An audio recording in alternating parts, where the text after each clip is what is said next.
Anytime you look at the Steam statistics with regards to racing sims, you will notice one of them stands out.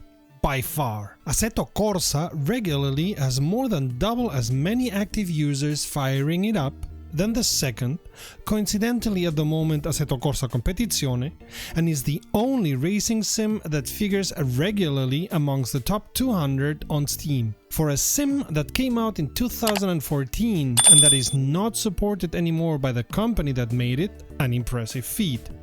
Why is that? What did Kunos do right? What can other sim developers learn from it? First of all, Assetto Corsa's graphics and physics were always very good.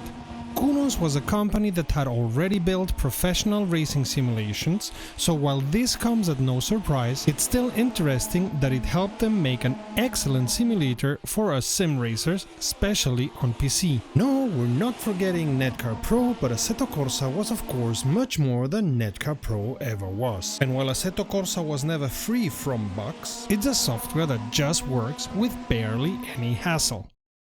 Second, it was always quite open in what you could do with it. The base game offers drift, race and even drag tracks, as well as some street tracks. With excellent physics and the invitation to drift on preconceived tracks, it's no wonder it holds a place among sim drifters and even earns praise from professional drifters. This openness brings us to one of the most important parts of what makes the long-term interest in Assetto Corsa. The mods. We at romrom.net have an extensive database of mods, and although it's not complete and we only have mods in it that are free, it still comprises over 1000 track mods and over 2500 vehicle mods, against the almost 1300 files in total that rFactor 2 has to offer if we include the Steam Workshop. And if you take a look at our It's a Mod World playlist, you'll find the most diverse mods. Funny mods like the banana, excellent mods for modern cars and tracks as well as classic cars and tracks, up to the first open-wheelers that ever raced. Assetto Corsa seems to offer an excellent gamut of tools to produce any kind of mods and is open enough that you can work to your heart's desire. You can even make a plain mod using Assetto Corsa's physics.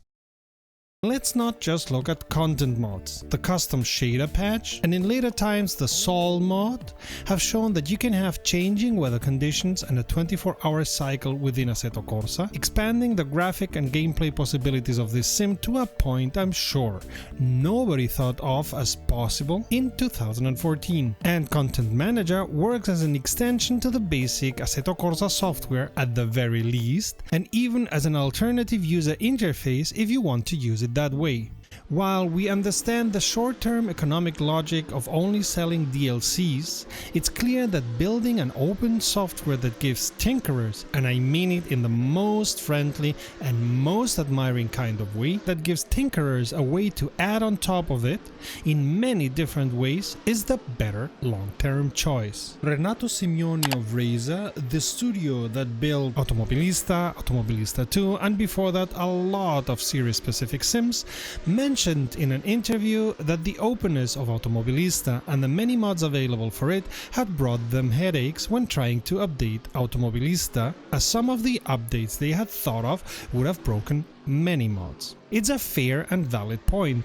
And with regards to sound, we've seen it happen in Assetto Corsa. That's why there's a sound fix for all the vehicle mods. But clear and fair communication to mod makers would minimize the risk of this happening. And as we've seen with the Fonseca sound mod, the custom shader patch and Sol, mod makers can even help the development further, moving the base software further into realms not imagined by anyone on its release. It's sad to see that Kunos as well as Razer publish their new sims with no possibility to expand them, showing a saddening distrust of the communities loyal to their sims. Interestingly enough, there are still mods made for Automobilista and especially Assetto Corsa, and with regards to the latter, the community seems not willing to stop delivering.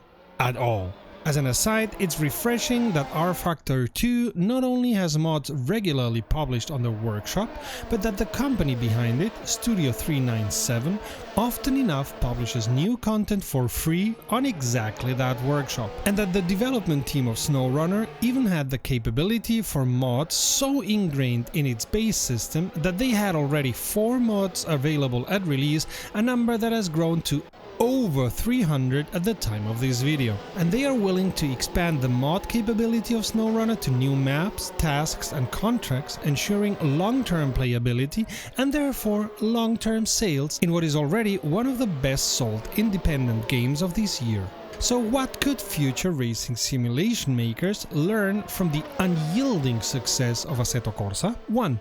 Make your sim as open as possible. 2. Abide by the KISS principle, keep it simple, make it so that it just works. 3.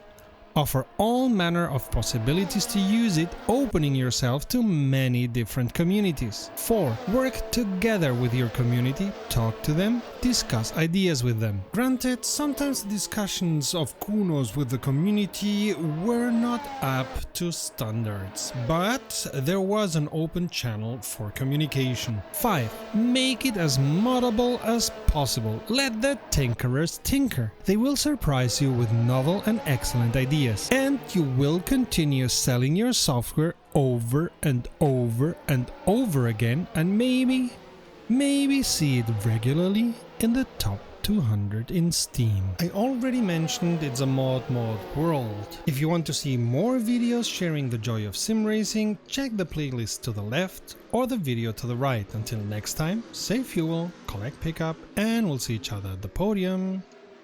Visit romrom.net to connect to fellow sim racers and sim racing fans.